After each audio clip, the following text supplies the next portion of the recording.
সুপ্রিয় দর্শক আসসালামু আলাইকুম। দেশ ও প্রবাসে যে যেখানে আছেন আপনাদের প্রত্যেককেই শুভেচ্ছা জানাচ্ছি। আজকে নতুন একটি প্রতিবেদন দেখতেই পাচ্ছেন আমার সামনে একটি আপু আসছে, ছোট্ট একটা বাচ্চা নিয়ে আসছে। আসলে কেন আসছে প্রতিবেদনে বা কী বলতে চাই চলুন কথা বলে জানার চেষ্টা করি।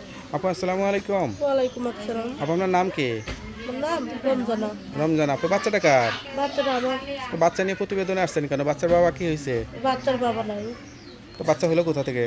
এই যখন মনে করো 4 মাসের বাবুটা পেটে, হ্যাঁ। সেখন বাবার এই বাচ্চার বাবাটা অন্য মেয়ের সাথে মনে করো পরকীয়া করতো। হ্যাঁ, তার জন্য ডিভোর্স দিয়ে বাচ্চা তালাক হওয়ার দিয়ে আগে দিছে। বুঝতে পারেন নাই? না না, সেখন বুঝতে পারলে কি আর হইতো। বিয়েটা কিভাবে হয়েছিল?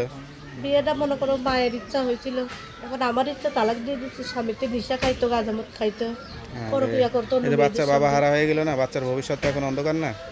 না, এখন আমি প্রতিবেদন আইছি ভাই যে আমার দায়িত্ব, আমার বাবুর দায়িত্ব নেবে, আমি তারাই বিয়ে শাদী করবো। এরকম একটা ভালো মনের মানুষ যদি পাই। আচ্ছা আচ্ছা। যেহেতু আপনার একবার বিয়ে হয়েছিল, স্বামীর সংসার করছেন, তো এখন মুখটা দেখাচ্ছেন না কেন? মুখটা দেখাইলে সমস্যাটা কি?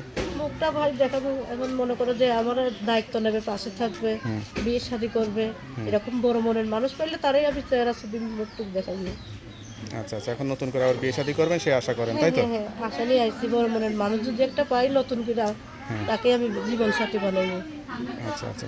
জীবনে কখনো ভাবছিলেন যে এই বয়সে জীবনটা এলোমেলো হয়ে যাবে, স্বামী না হারা না হয়ে না না, যাবেন? নিজের নিজের পছন্দের থাকলে তার এরকম হইতো না। মায়ের পছন্দের বিয়ে শাদী বইছিলাম, স্বামীটা ভালো না, অন্য সে মেয়েদের সঙ্গে পরকীয়া করতে থেকে তাইতে ডিভোর্স দিয়ে দিচ্ছি। এখন আপনার মা কি চিন্তা করে? এখন মা চিন্তা করতেছে যে তোমার মনের মানুষ তুমি যদি পাও, হ্যাঁ। প্রতিবেদনে ভালো মনের মানুষ তারাই শুধু বিয়ে শাদী করে নেয়।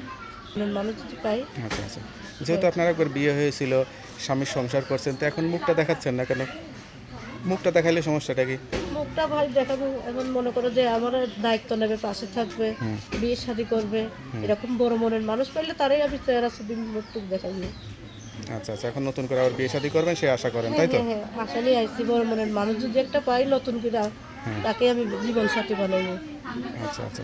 জীবনে কখনো ভাবছিলেন যে এই বয়সে জীবনটা এলোমেলো হয়ে যাবে, স্বামী না হারা না হয়ে না না, যাবেন? নিজের নিজের পছন্দের থাকলে তার এরকম হইতো না। মায়ের পছন্দের বিয়ে শাদী বইছিলাম, স্বামীটা ভালো না, অন্য সে মেয়েদের সঙ্গে পরকীয়া করতে থেকে তাইতে ডিভোর্স দিয়ে দিচ্ছি। এখন আপনার মা কি চিন্তা করে? এখন মা চিন্তা করতেছে যে তোমার মনের মানুষ তুমি যদি পাও, হ্যাঁ। প্রতিবেদনে ভালো মনের মানুষ তারাই শুধু বিয়ে শাদী করে নেয়।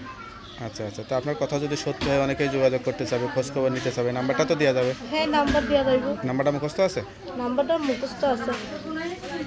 তারপর নাম্বারটা হচ্ছে 017535696 নাম্বারটা আবার বলে দিচ্ছি, 01756356976 নাম্বারটা খোলা থাকে তো? হ্যাঁ, সবসময় খোলা থাকে। যাক, নাম্বারটা খোলা রাখবেন আর অবশ্যই 5 ওয়াক্ত নামাজ কালাম পড়ে আল্লাহর কাছে চাইবেন, আল্লাহ আপনার মনে আশাটা পূরণ করুক। তো ভালো থাকেন, দোয়া করি। আসসালামু আলাইকুম।